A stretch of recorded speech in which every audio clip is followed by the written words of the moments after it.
이 시간 우리에게 주시는 하나님의 말씀은 야고보서 1장 5절에서 8절입니다.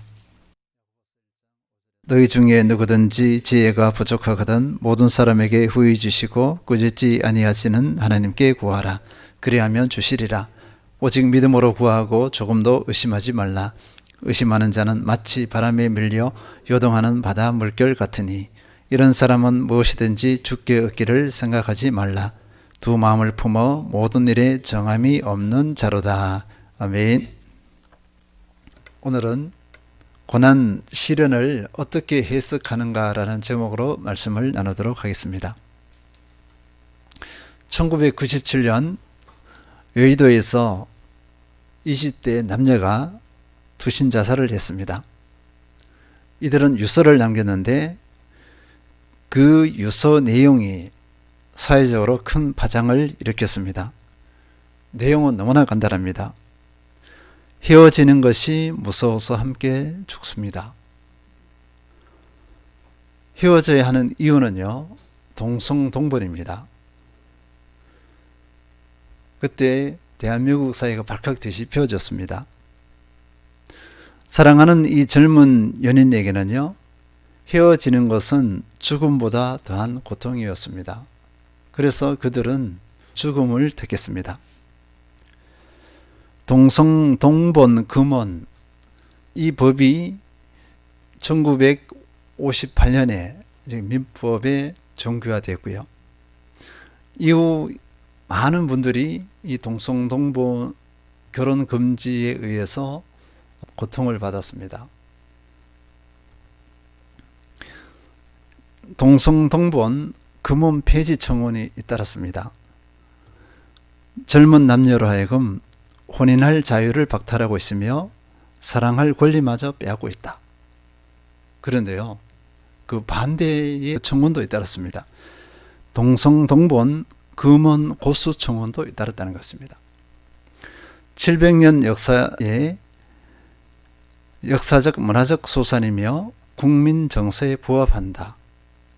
그리고 다양한 이유를 들어서 동성동본 금원을 고수해야 된다. 이렇게 청원한 것입니다. 드디어 20대 젊은 연인의 투신 사건으로 인해서 1997년 헌법재판소는 동성동본 금원에 대해서 헌법 불합치 결정을 내렸습니다. 사회적 타당성 또는 합리성을 상실하고 있다. 인간의 존엄과 가치, 행복 추구권을 규정한 헌법 이념과 개인의 존엄과 양성평등을 규정한 헌법에 정면 배치된다 하면서 헌법 불합치 결정을 내렸습니다. 2005년 민법에서 동성동본 금원을 공식적으로 폐지했습니다. 근친혼 금지 제도로 전환되었습니다. 이 근친혼 금지 제도는요, 8촌 이내의 부계 또는 모계 혈족의 혼인 금지, 이렇게 바뀌었습니다. 이런 상황 가운데 민법과 사회적인 편견에 정면으로 싸워서 가정을 지킨 부부들도 있습니다. 그 중에 한 연예인이 있는데요.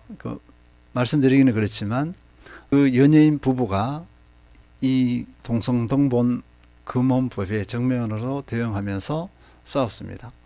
그리고 결국은 이들은 정식 부부가 되었어요. 지금으로 보면 슬픈 역사의 한 면입니다. 어이가 없어요. 본이 다르다. 본입니다. 본. 장영조 이렇게 했습니다. 장영조면 장영조 씨는 결혼을 못해요. 그 다음에 저희 장영조 씨 외에 또 하나가 있는데요. 장영성 씨가 있습니다. 지금까지 이어지고 있어요. 우리는 장영조하고 장영성 씨는 결혼을 못한다, 형제지간이다, 이렇게 인식하고 있습니다. 지금 시대에 맞습니까? 그러지 않습니다. 어쨌거나 사람마다 닥쳐진 시련, 고난은 그 모습이 다릅니다. 그리고 시련, 고난에 직면했을 때 이겨내기가 쉽지 않습니다. 투신한 젊은이로 왜 조금만 더 참지라고 질타할 수 없습니다. 이들에게는요, 절망밖에 없었습니다. 그 시련 앞에서 어떤 해석도 되지 않습니다. 법과 사회적인 편견에 정면으로 맞서 싸운 분들 참으로 대견합니다. 이들은 그 시련이 해석이 되었습니다. 해석이 되었기 때문에 그것을 견뎌내었어요. 시련이, 고난이 시련이 되는 것, 이것은 해석이 되지 않을 때 그렇습니다. 반대로 시련이 되지 않고 고난이 되지 않는 것은 그 고난과 시련이 해석이 될 때입니다. 시련, 고난이 상처가 되어서 그 이후에도 그 사람에게 악영향을 끼치는 경우를 많이 봅니다. 반대로 시련, 고난이 해석이 되어져서 이후의 삶이 건강하게 형성되고 새로운 삶의 경험, 삶이 반등되는 경우도 많이 볼 수 있습니다. 예를 들어 보겠습니다. 실패에 대한 부정적인 해석과 긍정적인 해석. 실패에 대한 부정적인 해석은 의기소침, 좌절절망합니다. 도전을 하지 못하겠죠? 근데 긍정적인 해석은요, 흔히 말하잖아요. 실패가 성공의 어머니다 하잖아요. 실패를 발판 삼아서 새로운 소망의 단계로 나갑니다. 이 긍정적인 해석이에요. 관계에 대한 부정적인 해석과 긍정적인 해석. 부정적으로 해석해 버리면 이 관계 가운데서 원망합니다. 다른 사람을 탓해요. 그런데요, 긍정적인 해석은 그 원인이 나입니다. 이렇게 하죠. 그래서 나는 관계에서 뭘 겸비하죠? 인격을 겸비해요. 나의 부족함을 보고서 인격을 겸비해 버립니다. 일 또는 직장에 대해서 부정적인 해석과 긍정적인 해석이 있습니다. 부정적인 해석은 어떻게 되죠? 날마다 스트레스가 됩니다. 스트레스가 쌓여서 일 내지 그 직장에서 버티기가 쉽지 않아요. 일의 효율성이 점점 떨어집니다. 그런데요, 긍정적인 해석은 어떻게 되죠? 시련 가운데서 오히려 보람이 있습니다. 시련 가운데서 힘을 얻어요. 이것이 직장 내지 일에 대한 긍정적인 해석입니다. 질병에 대한 부정적인 해석과 긍정적인 해석이 있습니다. 질병이 걸렸다 이렇게 할 때 부정적인 해석은 절망하는 경우가 많아요. 그리고 어떻게 생각하죠? 내가 무엇을 잘못했나? 자기를 정죄합니다. 때로는 다른 사람으로부터 그런 중죄를 받아요. 근데 긍정적인 해석은 무엇이죠? 하나님께서 이 질병을 통해서 행하실 일을 바라봅니다. 그래서 그 질병에 대해서 어떻게 받아들이죠? 감사로 받아버려요. 절망이 아니라 감사로 받습니다. 이렇게 긍정적으로 반응하는 사람들은 뭔가 정신적으로나 육체적으로 뭔가 새로운 전환점을 맞이합니다.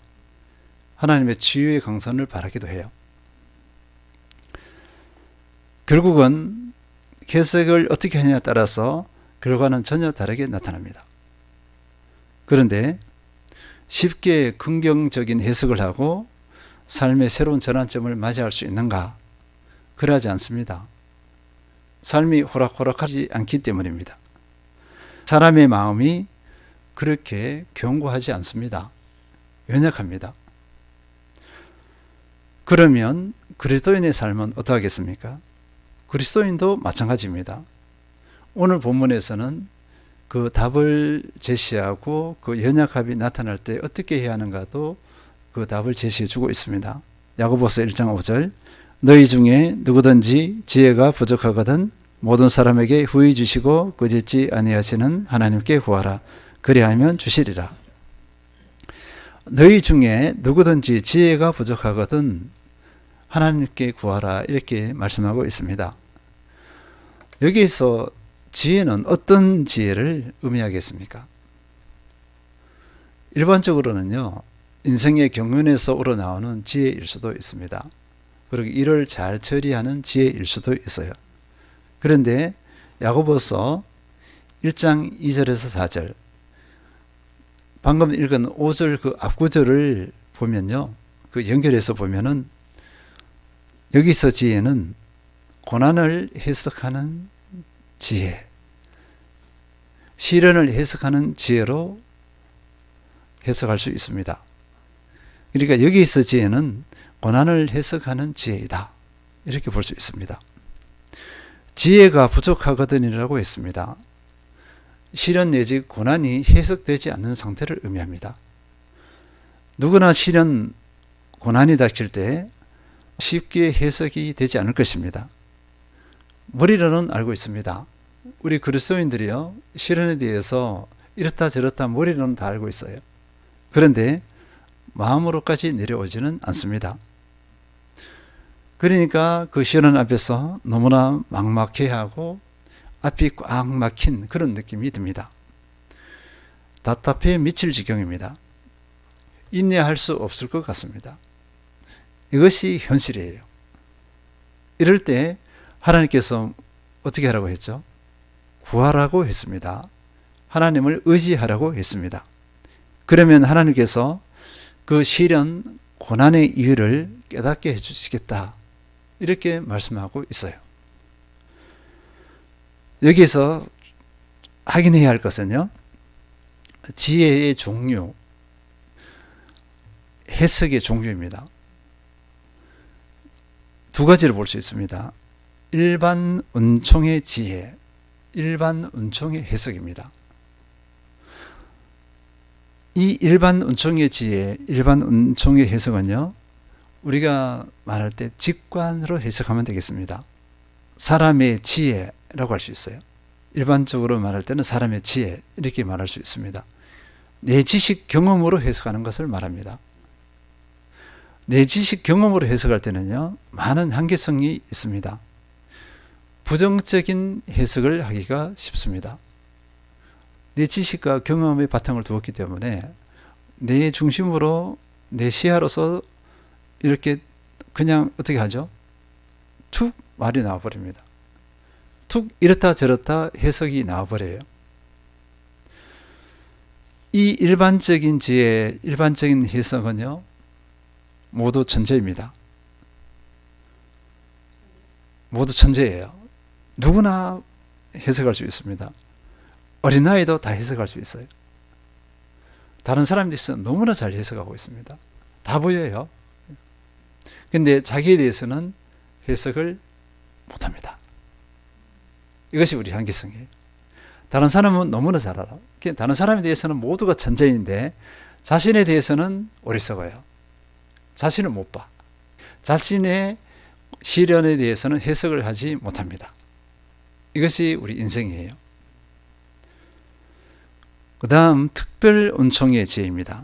특별 은총의 해석인데요, 이것은 하나님의 관점으로 고난을 해석하는 것입니다. 하나님의 관점으로 해석한다. 그러니까 하나님께서 이 고난을 왜 주셨는가라는 관점으로 바라보는 것입니다. 이 관점은요, 하나님의 목적, 뜻으로 바라보는데요, 이 하나님의 목적, 뜻을 깨닫는 것은 사람의 지식, 경험으로는 불가능합니다. 이 지혜를 얻기 위해서는, 이 해석을 하기 위해서는 주님 앞에 나가는 방법밖에 없어요. 하나님께 나가는 방법밖에 없습니다. 기도를 한번 했더니만 모든 것이 해석되더라.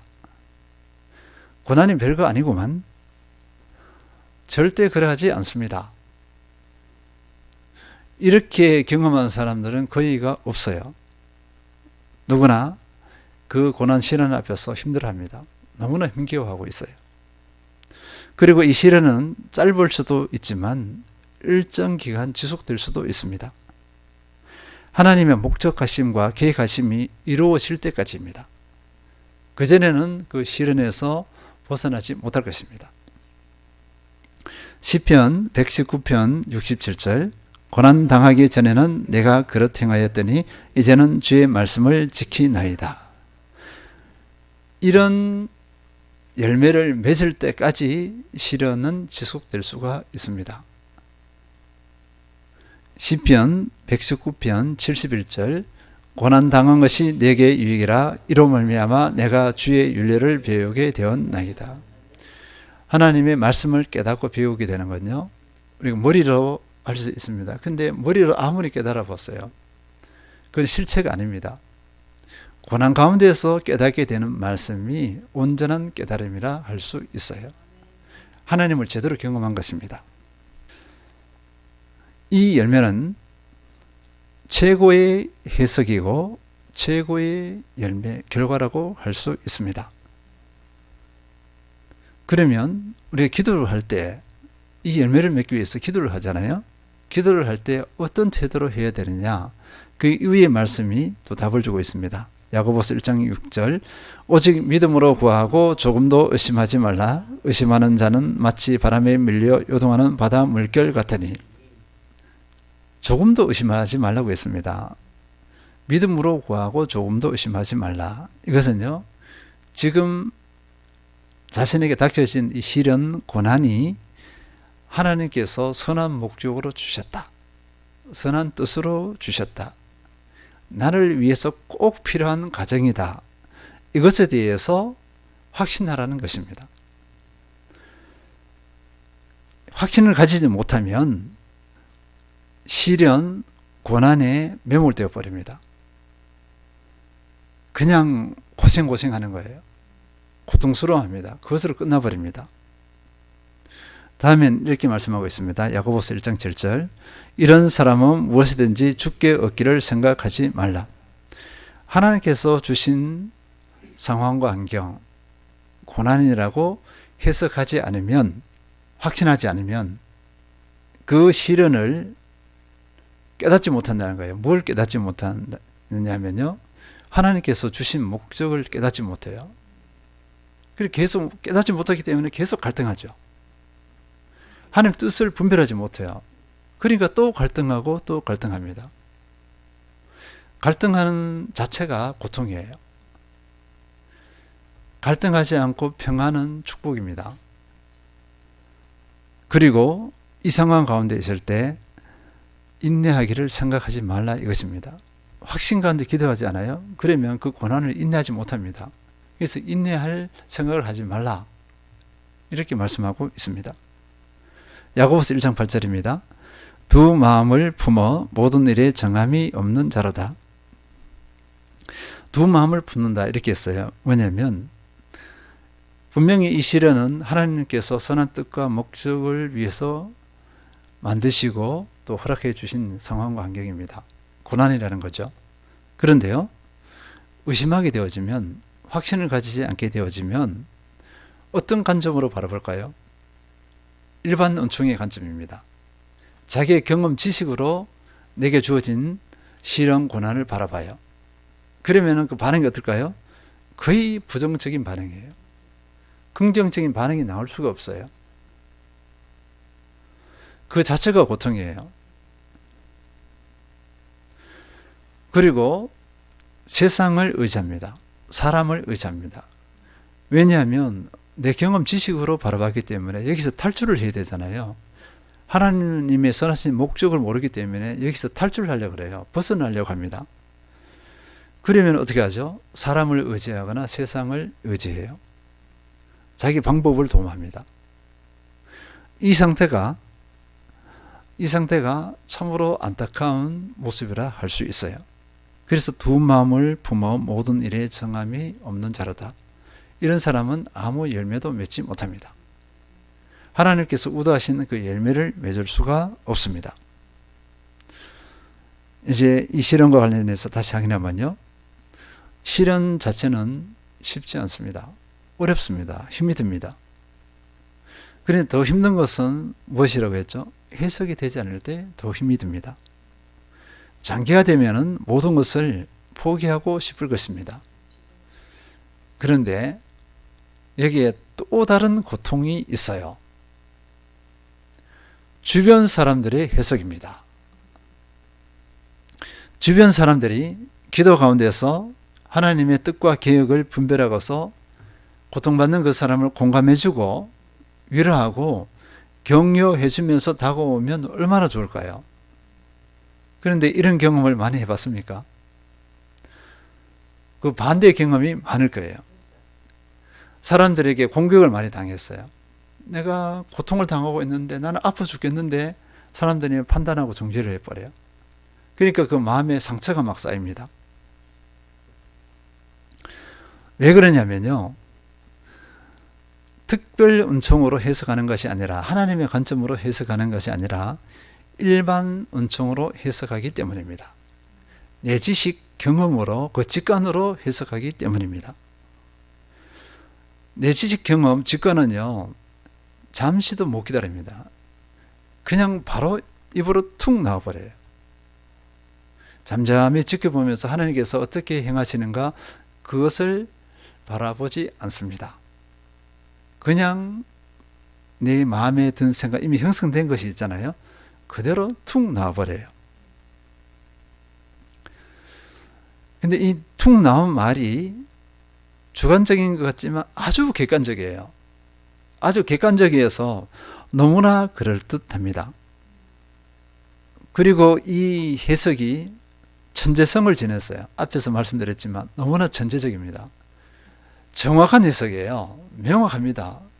그러니까 그것을 듣는 당사자는요, 반박을 못해요. 반박을 못하는데 너무가 상처가 돼요. 맞는 말 같은데 나 미치고 한장하겠네. 어떻게 하면 막 그냥 절망입니다. 다른 사람을 해석하는데 무지한 사람은 없어요. 다 천재라 그랬죠. 어린아이도 어른들을 해석할 수 있어요. 정확하게 해석합니다. 그리고 이 해석을 가지고 우리 모두는 어떻게 생각하냐면요, 자신의 지혜롭다, 나는 똑똑하다, 그리고 자신은 선하다 하는 경우가 많아요. 나는 겸비됐다 착각하는 경우가 많습니다. 그런데요, 특별 은총의 관점으로 보면은 그 해석은요, 일반 은총으로, 내 직관으로, 경험으로, 지식으로 해석한 그 해석은 너무나 어리석은 것입니다. 하나님의 뜻과 목적을 모르고 자의대로 해석한 것이에요. 때로는요, 그 해석이 사람을 죽이는 것이 될 수 있어요. 하나님을 대적하는 것이 될 수 있습니다. 지금 사회에서 일어나고 있는 대부분의 해석은요, 이 일반 은총이에요. 막 공격합니다. 그 사람을 죽이는, 칼로 찌르는 거예요. 근데 칼로 찌르면서도 양심의 가책이 있다 없다? 없어요. 너무나 온순한 사람 같아요. 선한 사람 같고 지식이 있고 한데요, 사람을 막 죽여요. 양심의 가책 없이, 거리낌 없이 막 죽여갑니다. 하나님을 막 대적해요. 우리는 이런 생각을 한번 가져봤습니까? 그리스도인으로서 일반 은총의 관점으로 사람을 객관적으로 바라보면서 이렇다 저렇다 한 것, 그것이 똑똑한 것으로 생각하지 않았습니까? 똑똑한 것이 아니에요. 그것보다 어리석은 것이 없습니다. 아주 유치하고 어린아이 같은 모습이에요. 욥의 고난을 예로 들어 보겠습니다. 욥은 하루아침에 모든 소유물을 잃었습니다. 아들 7, 딸 3이 모두 죽었어요. 모든 것을 잃어버렸습니다. 그리고 자신은 죽을 질병에 걸렸습니다. 이 상황 앞에 욥의 아내가 어떻게 말했는지 아십니까? 욥기 2장 9절. 그의 아내가 그에게 이르되 당신이 그래도 자기의 온전함을 굳게 지키느냐? 하나님을 욕하고 죽으라. 기가 막혀요. 가장 가까이 있는 사람이 왼수예요. 원수.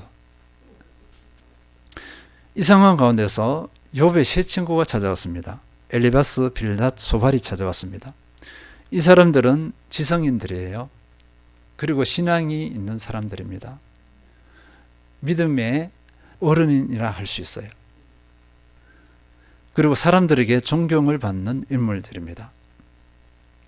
욥의 고난 앞에서 말문이 막혔어요. 세상에 사람에게서 어떻게 이런 고난이 다가올 수 있는가, 이렇게 하면서 말문이 막혔습니다. 그리고 잠잠히 지켜봐요. 근데 이 잠잠히 지켜보는 것이 오래지 않습니다. 잠깐이에요, 잠깐. 그리고 욥이 자신의 그 고난 앞에서 한탄을 하잖아요. 한탄을 하니까 딱 하는 말, 욥기 4장 7절에서 8절, 생각하여 보라. 죄 없이 망한 자가 누구인가? 정직한 자의 끊어짐이 어디 있는가? 내가 보건대 악을 밭갈고 독을 뿌리는 자는 그대로 거두나니. 이 사람들이 해석을 합니다. 어떤 해석이죠? 일반 은총으로서 해석을 해버려요. 해석을 하는데 한마디로 이것입니다. 욥이 지금 그렇게 고난을 당한 것은 죄 때문이다. 딱 이거 너무나 단순합니다. 다른 거 없어요. 욥이 죄를 지었기 때문에, 근데 보통 죄가 아니라 너무나 큰 죄를 지었기 때문에 이런 결과가 났다. 우리가 알지 못하는 엄청난 죄를 지었기 때문에 이런 결과가 났다. 이렇게 딱 결론을 내려요. 이걸 가지고, 이 해석을 가지고 뭘 하죠? 딱 한 단어가 있습니다. 인과응보. 인과응보예요. 인과응보는 원인에 따라 결과가 있으니 응당 그 보답을 받는다. 선을 행하면 선의 결과가, 악을 행하면 악의 결과가 반드시 뒤따른다. 이 인과응보입니다. 이 인과응보는 하나님의 특별한 은총의 해석이 아니에요. 일반 은총의 원리입니다. 모든 사람이, 세상 모든 사람이 이 인과응보적인 사고방식을 가지고 있어요. 우리도 이미 인과응보가 사로잡혀 있어서 내게 무슨 선한 일이 일어나면 내가 뭘 잘해서 그런가 이렇게 하죠. 이런 얘기를 자주 하죠. 지금 이 사람이 너무 잘 풀리면 생전에 그 나라를 위해서 뭐 큰일을 했나 뭐 그런 얘기를 하잖아요. 그게 모두 다 그런 논리가 다 인과응보입니다. 인과응보는 우리 모두에게 몸에 배겨져 있습니다. 이 논리로 욥을 계속 정죄해요. 욥기는요, 대부분이 이 싸움입니다. 욥은 억울하잖아요. 자기는 죄를 지은 것이 없는데 내가 나에게 왜 죄를 지어서 이 결과가 났냐면서 반박해요. 그러면 욥과 세 친구들 나중에 엘리후까지 합세해서 욥을 또 계속 욥을 공박합니다. 너가 죄를 지었기 때문에 그래. 너가 죄 지은 것을 깨닫지 못하니 이렇게 합니다. 그리고 흔히 말하는 욕설까지 막 난무하거든요. 서로 뿔이 나서 화가 나갖고 너 죄 때문이야. 근데 뭘 죄를 안 지어도 웃기는 소리 이렇게 하면서 서로 막 싸우잖아요. 근데 나중에 이들이 어디까지 가는지 아세요? 욥 보고 이렇게 합니다. 욥이 지금 당한 이 고난 모든 거 다 잃어버렸어요. 재물 모든 걸 다 잃어버렸죠. 아들 7, 딸 3을 잃어버렸죠. 한날에 다 죽어버렸단 말이에요. 그리고 자기는 죽을 질병에 걸려있죠. 이 앞에서 이들이 하는 말이 뭔지 아세요? 정말 잔인합니다.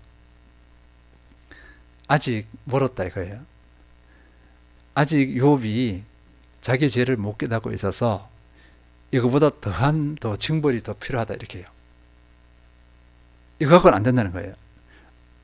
모든 자녀 잃어버리고 물질 잃어버리고 죽을 병이 걸린 거 이것으로는 안 돼. 더한 하나님의 징계가 있어야 돼. 이렇게 정죄해버립니다. 사람이 이렇게 잔인합니다. 근데 이들이 다 어떤 사람이라 했죠? 존경받는 인물들이었어요. 신앙이 있다는 사람이에요. 학식이 있다는 사람들이었습니다. 근데 왜 이렇게 잔인했을까요? 고난에 대한 해석 때문에 그랬습니다. 그 해석이 일반 은총의 관점으로 해석했기 때문에 그렇게 잔인했어요. 우리 세상 사람들이 되게 잔인하다고 보거든요. 왜 그럴까요? 일반 은총의 관점으로 너무나 객관적으로 해석해버려요. 근데 하나님의 시야는 아닙니다. 그러니까 다른 일을 어떻게 해요? 찌르고 공격해요. 그리스도인이 그렇게 하면 될까요? 안 될까요? 안 되잖아요. 근데 우리 교회 공동체 안에서 어떤 일이 일어나죠? 하나님의 어떤 목적으로 바라보지 않아요. 하나님의 관점이 아니라 사람의 시야로서 아주 객관적으로 바라보고 그냥 막 공격해요. 그래서 교회 안에서 상처가 난무하고 그 상처로 인해서 교회를 떠나거나 아니면 교회를 포기하는 경우가 많아요. 그리고 그 당하는 사람들은 자기 자신의 그 고통 자체보다도 사람들의 그 공격, 정죄가 더 힘겨워요. 더 힘이 들어서 버티기가 쉽지 않습니다. 심한 사람들은 어떻게 하죠? 목숨도 끊어버려요. 생을 포기해버립니다. 그러면 공격하는 그 사람들은, 정죄한 그 사람들은 아무 가책 없이 막 했잖아요. 그들은 살인자가 됩니다. 근데 그걸 모르죠. 영성이 있다는 것은요, 하나님의 관점으로서 나를 바라보는 거예요. 나의 고난, 나의 시련을 바라보는 것입니다. 그리고 감사로 인내하는 거죠. 그리고 다른 사람의 시련, 고난을 어떻게 바라보죠? 동일하게 하나님의 시야로서, 하나님의 관점으로서 바라봐요. 하나님께서 특별한 목적을 가지고, 뜻을 가지고 그 상황과 환경을 주셨잖아요. 그러면 저 사람이 어떻게 연단되어서 나올까? 이 관점으로 바라보면서 뒤에서 어떻게 하죠? 중보기도해요. 중보기도하는 겁니다. 그리고 공감하고 위로하고 배려하는 것, 그것이 마땅히 우리가 행할 바예요. 이렇게 해야 됨에도 그냥 순간에 조금도 참지 못하고 입에서 툭툭툭 나오는 거, 정죄 판단, 이거는 사탄마귀가 하잖아요. 거룩한 그리스도인이라 하는 내가 사탄마귀가 되는 겁니다. 우리는 나의 시련을, 나의 고난을 어떻게 바라보는가 물음표를 던져야 됩니다. 물음표를 던지면서 어떻게 하죠? 우리 주님께 나와야 돼요. 주님께 묻는 겁니다. 주님을 의지하는 겁니다. 오늘 찬양, 조금 전에 찬양했던 거, 의지할 것뿐이 네 있잖아요. 하나님을 의지하는 것밖에 없습니다. 그런데 그 의지가 어떻게 해요? 믿음의 의지입니다. 확신 있는 의지입니다. 그리고 다른 일을 똑같은 관점으로 바라보는 것입니다. 우리 하나님의 관점으로 그 사람의 그 고난 시련을 내 것인 양, 내 것으로 받아들여서 그 사람의 시련 고난을 하나님께로 그대로 가지고 가요. 하나님, 우리 어떤 형제자매, 어떤 집사님, 어떤 권사님, 장로님의 그 고난 시련의 뜻과 목적이 무엇입니까? 어떤 계획을 가지고 계십니까? 하면서 이렇게 기도하죠. 그러면서 공감함으로 나가야 됩니다. 위로자로 가야 돼요. 배려자로 나가야 되겠습니다. 그래야만 이 가운데서 합력하여 선을 이름이 나타납니다. 하나님께서 계획하신 그 때에 그 열매를 맺어요. 그리고 본인도 그렇지만 그 상대방 고난받고 있는 그분도 함께 어떻게 되죠? 새로운 삶을 경험합니다. 거듭나요. 인생의 전환점을 맞이합니다. 우리는 어떤 존재가 되어야죠? 이런 사람이, 이런 존재가 되어야 됩니다. 이런 그리스도인이 되어야 합니다. 승리하시는 모든 성도님들 되시길 축원드립니다.